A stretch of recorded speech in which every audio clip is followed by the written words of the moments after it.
Mrs. Rachel Parker's hands trembled as she looked at the little boy in front of her. Danny's sneakers were barely held together by fraying threads, with holes that revealed his tiny, frost-bitten toes. It was the middle of winter, and the snow outside was relentless. Tears welled in her eyes. No child should endure this, she whispered to herself. What she didn't know was that the act of kindness she was about to perform would change her life forever. Rachel was a beloved elementary school teacher in a struggling urban district. Her students were her life, and she often went above and beyond to make sure they felt safe, cared for, and supported. Danny was a quiet boy from a single-parent household barely making ends meet. One day, as Danny hesitated to join his classmates outside during recess, Rachel noticed his predicament. She knelt down, touched his shoulder, and asked softly, "Why aren't you playing, Danny?" The boy looked away, muttering, "My shoes hurt, they're too old."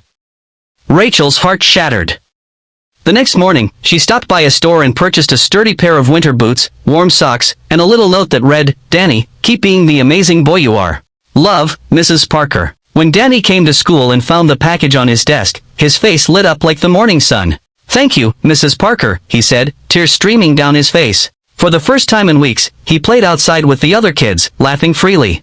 Rachel's joy was short-lived. A week later, she was called into the principal's office. Mr. Hargrove, the rigid and bureaucratic head of the school, glared at her from behind his desk. "Mrs. Parker, I've received complaints from some parents," he began. "Apparently, you're giving special treatment to certain students. This is against school policy." Rachel tried to explain. "It wasn't about favoritism.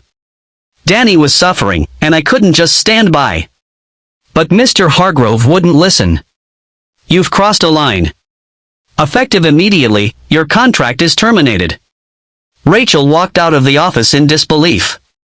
Her heart was heavy, not because of her job, but because she feared she might never see her students, especially Danny, again. Word of the incident spread through the community. Some parents supported Rachel, while others sided with the administration. The story eventually caught the attention of a local journalist, who published an article titled, "Fired for Kindness, Teacher's Act of Compassion Sparks Controversy." The story went viral overnight. People around the country debated Rachel's actions, with many lauding her as a hero. One of those readers was billionaire entrepreneur Mark Welling, known for his philanthropic work. He was scrolling through his phone when the article popped up. He paused, read it again, and picked up his phone. "Get me Mrs. Parker," he said to his assistant. Rachel was sitting in her small kitchen, scrolling through job listings, when her phone buzzed. A deep voice greeted her. "Mrs. Parker, this is Mark Welling. I read about what happened at your school, and I want to help." Rachel was stunned. "Mr. Welling, I appreciate your kindness, but I don't know how you could help." Mark chuckled. "I think you underestimate how much one act of kindness can inspire the world. I'd like to fund a program in your name, the Rachel Parker Foundation, to provide resources and supplies to underprivileged children nationwide. And if you're interested, I'd like you to lead it."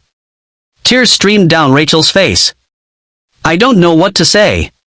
Thank you." Months later, Rachel stood on a brightly lit stage at the launch of the foundation. Behind her was a massive banner that read, "Every child deserves a chance." She spoke to an audience of educators, parents, and children, sharing her story of Danny and the lesson she'd learned. "When we show kindness," she said, her voice steady but full of emotion, "we don't just change one life, we create ripples that can change the world." Danny was in the front row, wearing his new boots, a bright smile on his face. Rachel's heart swelled. She'd lost her job, but she'd gained something far greater, a chance to make a difference on a scale she never imagined. The story ends with children across the nation receiving supplies and support, all because one teacher decided to make a small but powerful difference.